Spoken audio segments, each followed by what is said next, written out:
सद्गुरू श्री ब्रह्मचैतन्य महाराज गोंदवलेकर यांचं प्रवचन 11 मार्च. अहंपणा टाकल्यास प्रपंचातील लाभहानी झेलता येईल. प्रपंच हा परमेश्वर प्राप्तीच्या आड कधीही येऊ शकत नाही. आपण पाहतोच की प्रपंचात आपला कितीतरी लोकांशी निरनिराळ्या स्वरूपात संबंध येतो.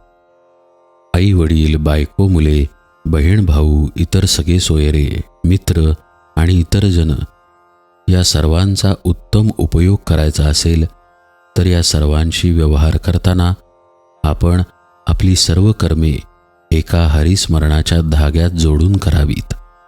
म्हणजे सर्वांशी संबंध सलोख्याचे राहून प्रपंच फारच सुखकर होईल. निदान तो तापदायक तरी खचित होणार नाही. या सर्वांशी संबंध बिघडायला आपला अभिमान, अहंपणा विशेष करून कारणीभूत होत असतो. हा अभिमान श्रीमंतालाच असतो असे नव्हे तर गरिबालाही तो सोडत नाही. आपण पुराणात वाचले आहेच की हिरण्यकश्यपूला जेव्हा भगवंतांनी मांडीवर घेऊन पोट फाडायला सुरुवात केली तेव्हा त्याचा हात अभिमानाने तलवारीकडे गेला. प्रत्यक्ष भगवंत समोर असूनही त्याने काही हात जोडले नाहीत. केवढा हा अभिमानाचा जोर! गरीब लोक सुद्धा या अभिमानाच्या आहारी किती गेलेले असतात. एकदा एक भिकारी एकाच्या दाराशी येऊन भिक्षा मागू लागला. तेव्हा तो गृहस्थ त्या भिकाऱ्याला म्हणाला, "अरे, तुला काही काळवेळ समजते की नाही?" त्यावर तो भिकारी म्हणाला, जा, मला काही तुमचे एकट्याचेच घर नाही, गावात अशी 100 घरे आहेत."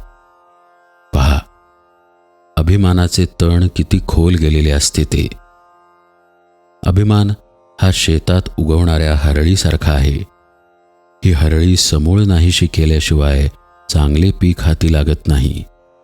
त्याप्रमाणे अभिमान संपूर्णपणे नाहीसा झाल्याशिवाय परमेश्वरी कृपेचे पीक येणेच शक्य नाही. फणस चिरताना एक काळजी घ्यावी लागते. हाताला तेल लावून तो कापावा लागतो आणि त्यातले गरे काढावे लागतात. म्हणजे हाताला चिकाचा त्रास न होता गरे चटकन निघतात. त्याप्रमाणे नाम घेऊन प्रपंचात व्यवहार केला तर अभिमानाचा किंवा विषयवासनांचा चीक न लागता परमेश्वरी कृपेचे गरे हस्तगत करता येतात.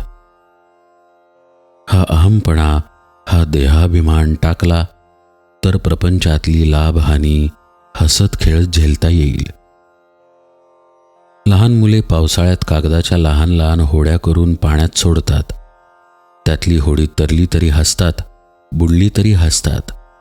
त्याप्रमाणे प्रपंचातली सुखदुःखे हसत खेळत झेलावीत आणि हे एका नामानेच साधते. नामस्मरण म्हणजे तू आहेस, मी नाही ही स्थिती होय.